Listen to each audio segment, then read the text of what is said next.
Thank you, Shelley. Thanks everyone for being here. I'm glad to see you in person. I have had a great tour today, and here at the Music City Center, looking at this very efficient and effective high throughput mass vaccination site. You know, I have been impressed since day one. This is a great space. It's conveniently located. People can come and park for free, come right in. It's a long walk, but there's a lot of helpers here, so don't worry about that. Golf carts, wheelchairs, anything you need. This place is accessible and convenient. Metro Nashville Public Health Department has been a critical partner of ours and also of the City of Nashville, and we're really proud of the efforts they've made both here and in their other sites. I also want to recognize some partners that have helped make them successful. Music City Center, they've been so very accommodating, as well as FEMA. A lot of the volunteers here that you'll see are from FEMA, as well as local volunteers from Hands On Nashville. And so, you know, it takes a whole community to do this type of massive undertaking. So not only Metro Nashville Public Health, but they've partnered with hospitals and clinics and pharmacies and FQHCs and community groups. And what you're starting to see is a lot of buzz and a lot of excitement about vaccine. That's exactly what we want. And so the thing that's creating a lot of buzz right now is a huge event that they're planning on Saturday, this Saturday, March 20th at Nissan Stadium, where they will vaccinate 10,000 people. Those appointments filled up in 2 hours. And so a lot of demand for that. But there's also a lot of demand here at this site. This site is open from 8 to 4, 7 days a week. You sign up online, put your information in, come in, get vaccinated. They've got it down to a science. It's working great. From a state's perspective, we're continuing to ramp up our efforts statewide. We now have vaccinated 1,265,000 Tennesseans. That's about 17% of the population. We were proud to see some information come out yesterday from the CDC in their weekly MMWR report, which ranks Tennessee 12th nationally for second dose completion. You know, that's been an issue that has worried some people and has been on top of mind for us, is if you get that first dose, to make sure you get that second dose. Tennessee is doing very well amongst the nation in second dose completion. We also continue to have a high priority focus on vulnerable populations and specifically minority populations. We have the vaccination rate for Black Tennesseans at 8.7%, which is higher than the national average of 7.6%. It's not where we need it to be yet, but we're making progress on that important work. And then for some not so great news, unfortunately, our uptake statewide is a lot lower than we expected. Demand is pretty high here in Middle Tennessee and specifically in our metro areas, Metro Nashville as well as Memphis and other places, but statewide it's lower than we expected. Particularly in our rural areas, there are a lot of appointment slots that go unfilled.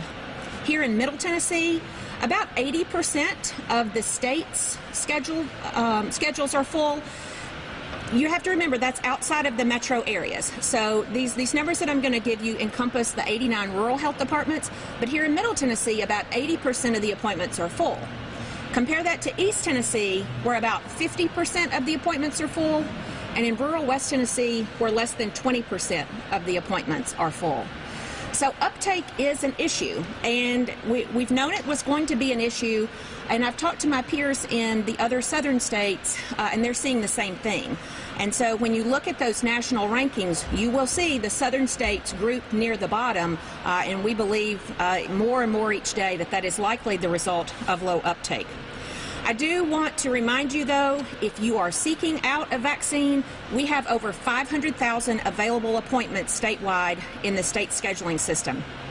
So get on the website, you put in the information at first, and yes, it takes a couple of extra minutes to put all of that information in, but then when you get to the site, that's already done, and so you get through the line a lot quicker. The last thing I want to do is brag on the National Guard, and I'm going to have my friend Major General Holmes come up in just a minute and talk about really the different ways that Tennessee is using the Guard. I think people get in their heads that there's one or two ways that the Guard is used for vaccine, but I think you'll be surprised at really how broadly we're using Guard in Tennessee, both geographically as well as in scope. General Holmes? Thank you, Dr. Piercey. First of all, I want to just say how efficient Dr. Wright and his staff have ran this site. It's always kind of good to kind of see the different demographics, you know, the walk-in process, the large capacity they have. I'll attribute that to his prior service military, but and it's always great to learn from other people. So when we started this almost a year ago, and Dr. Piercey and I sat down, and you know, because the military is kind of we kind of stay huddled up and we deploy overseas, so a lot of the agencies do not know our capacity. So I felt like it was my job to offer whatever resource we had and rapidly expand the State Department of Health's capacity. And primarily that fell within our medical providers, nurses, doctors, but we also provided logisticians. So every change or every challenge, which typically occurred about every 2 or 3 months, when we were focusing on testing everybody, testing as many people as possible, we focused on that, and we put soldiers and airmen on the ground with all the Department of Health clinics in every county at some point in time, every county in the state. And then as we kind of moved through that, we noticed that maybe disadvantaged populations, underserved populations, those populations that couldn't easily go out and get a test. And so we offered opportunities. How could we, on the military side, provide that gap? How could we support that effort? And it's evolved, and we've had just like bed capacity. So we looked at, you know, the critical component of bed capacity. How could we affect that mission? And we put a number of our guardsmen, both Army and Air, in at least 7 different healthcare facilities, and really opened up bed space on COVID floors. So every mission that came up, we really tried to look at how can the National Guard provide that effort. And there was a lot of creative thinking, a lot of things that had to be worked out on site, as most of this has been. A lot of times you have to just execute with the 75% solution, and you just have to figure it out on the ground. So it's been a great relationship. It's not over. We kind of look at everything through the lens of a military campaign, but this is an exciting phase that we're in.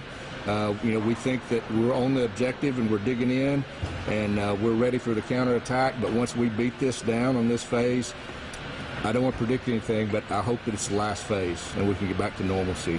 So, thank you. Thank you, General. One other really cool thing, if you haven't noticed, General Holmes is pretty modest, but his team has done a phenomenal job, both his on-the-ground team as well as his leadership team. And there has never been a time where I or my department or the governor's office has called our National Guard and said, can you do fill in the blank? And the answer is always yes. And the answer is typically, that's too easy. And so they have been critical partners of ours throughout the process.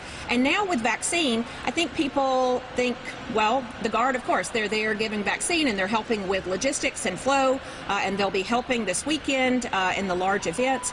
But also, they're helping behind the scenes. They help with vaccine provider onboarding. There are people of all different types of abilities and professions in the military, and that's something that I didn't really realize when I came into this role. And so they're helping us behind the scenes, they're helping us out in the field, and so we're really proud of that partnership and would not be nearly as successful without them. So final reminder, and then I'm happy to take questions.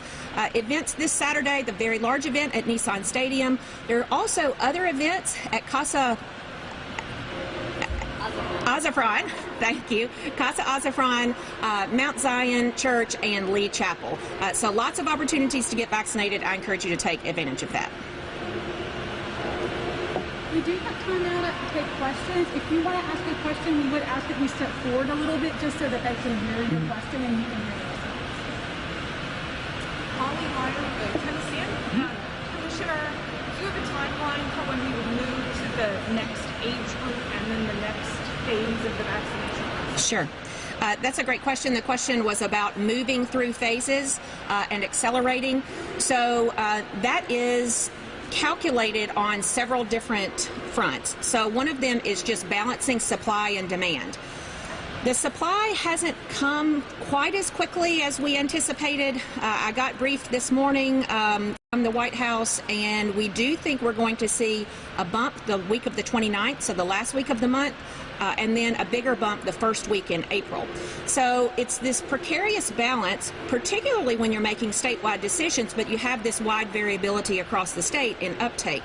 So we're having some significant discussions about how quickly to accelerate through the phases. I'm pretty confident in saying that we will get to all adults before the May 1st deadline. And so we're looking at how that cadence plays out because we're very anxious to get there. Where are we on wasted vaccines? Is that happening still on how many? So the latest wastage event that I can remember, the one that was validated was the one in Memphis. So that was our largest one at around 2,500. We had the case of Pfizer in Knoxville, which was about another 1,100. And then remember, we were able to salvage the one in Rutherford County because of some very quick action on the ground there. And so I think our total wastage is around 36 or 3,800 doses. Haven't had any other big events. The other ones have been pretty small, 10, 5, 20, those kind of things. I'm wondering how you feel about people skipping the line. We've seen a lot of cases of people either being dishonest or like having a friend calling them saying, come on. So your reaction to that? Yeah, so I mean, we know that people skip the line. And I will say that now that appointments are more available, supply is more available, we need everybody to go in an orderly fashion, but I'm less concerned about that now because we did very intentionally hold people back so the elderly and those who are at highest risk could get vaccinated first. Now that things are starting to crank along, we don't hear as much of the skipping the line, and I think once we get to all adults, I mean, that's not going to be an issue anymore. At the end of the day, the worst thing is that we have one more person vaccinated, which is not terrible. You mentioned the issue with rural counties. Why do you think that is, and what's being done to fix it? Sure. So the question was about why uptake is lower in rural populations. We anticipated that because we know that people of color, people of lower income, and rural conservatives are less likely to take vaccine. They're more likely to be hesitant. And so we're trying to combat all of that through education. And Dr. Wright and I were just talking a few minutes ago, and he made a very salient point, which is, you know, it's really important to tell your story when you get vaccinated because we understand that people don't trust the government, and we understand that there's sometimes questions about vaccines that they don't get sufficient answers to. But when they see family and friends get vaccinated, they think, okay, I can do this. That's the best way. So if you've been vaccinated, go tell your families and friends.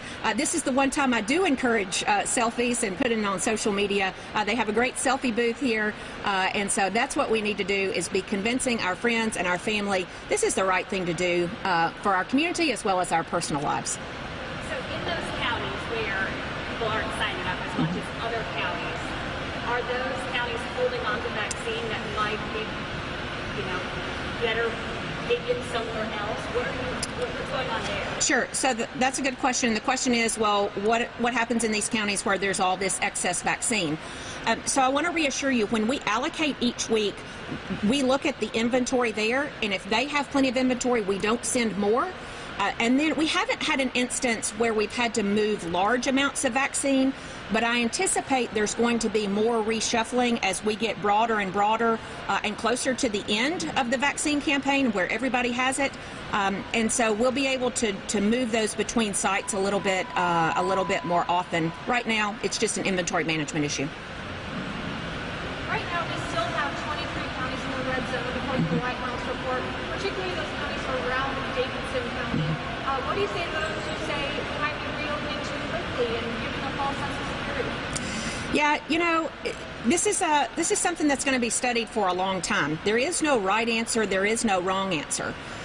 But what I do know is that There are a lot of consequences to keeping things locked down, much broader than health. There are economic consequences. You've heard me talk repeatedly about the consequences of kids not being in school. So it's a balance to try to move our economy and our society forward while remaining healthy. Right now, I think we're striking a really good balance. There's a lot of excitement in the air. It's springtime, it's warmer, people are vaccinated. We have to kind of tell them, let's moderate a little bit. This is not fling the doors wide open, but I am hopeful that we're going to get there soon, hopefully by early summer.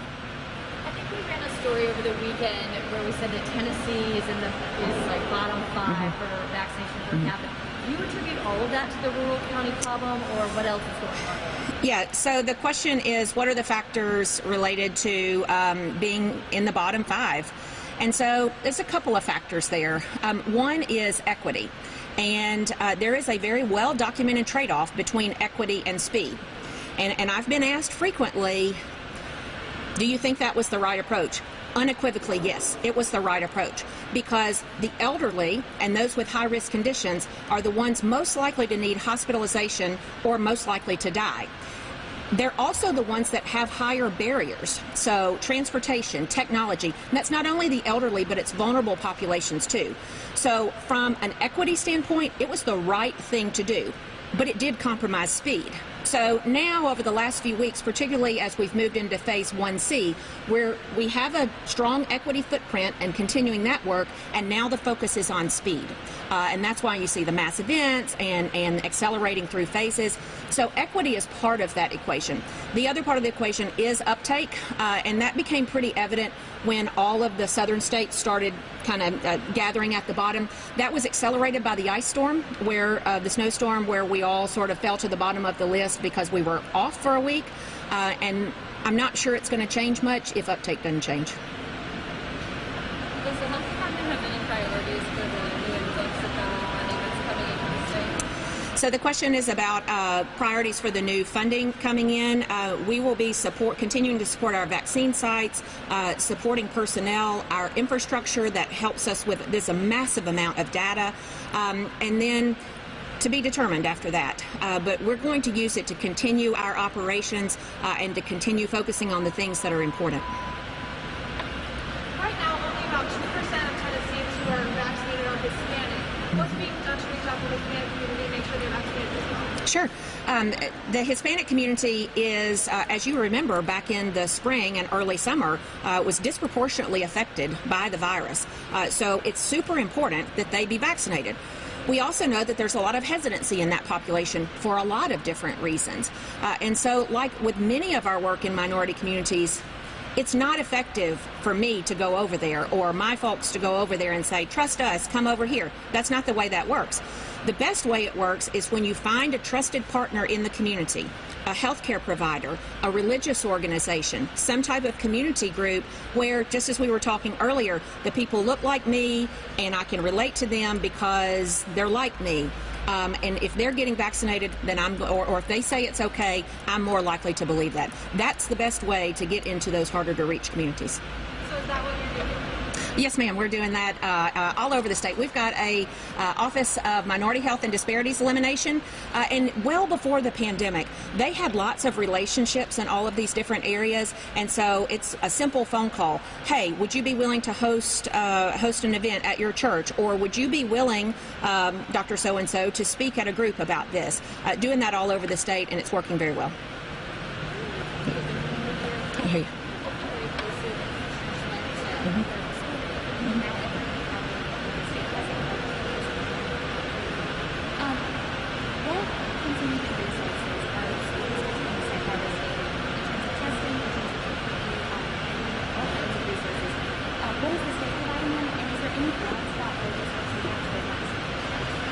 So the question is about the resources being provided to schools. So we continue to do the PPE shipments to the schools, and that will continue through the remainder of this year.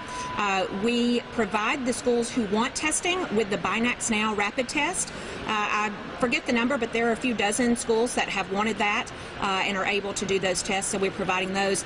And then most recently, for schools who want vaccine on site and have the capability to store and administer, actually providing vaccine to the school sites so they can vaccinate their teachers.